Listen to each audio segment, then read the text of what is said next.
কুরবানির আগে চুল এবং নখ কাটতে হয় না, এর আসল রহস্যটা কি? এটা কি কখনো ভেবে দেখেছেন?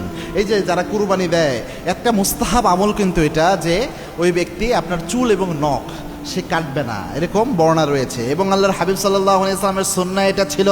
সাহাবা একরাম বর্ণনা করেছেন, আল্লাহর হাবিব সাল্লাল্লাহু আলাইহি ওয়াসাল্লাম জিলহজ মাসের চাঁদ যখন দেখা যেত, তারপর থেকে কুরবানি করার আগ পর্যন্ত চুল, হাতের নখ কাটতেন না। চুল নখ কোনো কিছু আল্লাহর হাবিব সাল্লাল্লাহু আলাইহি ওয়াসাল্লাম কাটতেন, এর আগেই কেটে নিতেন, এরপরে কোরবানির পরে কাটতেন। তো এটার একটা রহস্য রয়েছে, এর ফজিলত রয়েছে।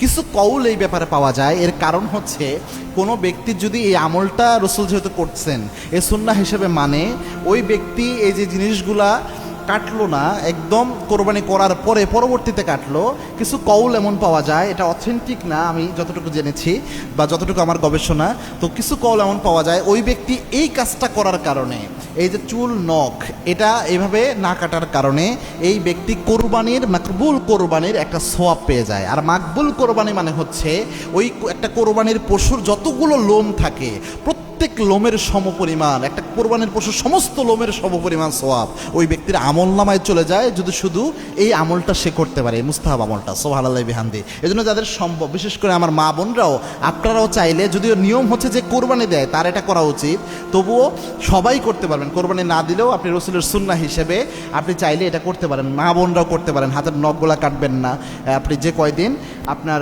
জিলহজ মাসের চাঁদ দেখা থেকে একদম কোরবানি দেওয়ার আগ পর্যন্ত, এই 10 দিন আপনি চেষ্টা করবেন এই চুল নখ এগুলো কাটা থেকে বিরত থাকার জন্য। পাশাপাশি এটাকে রসুলের সুন্নাহ মনে করে করবেন, ইনশাআল্লাহ কোনো না কোনো ফায়দা আপনি পেয়ে যাবেন।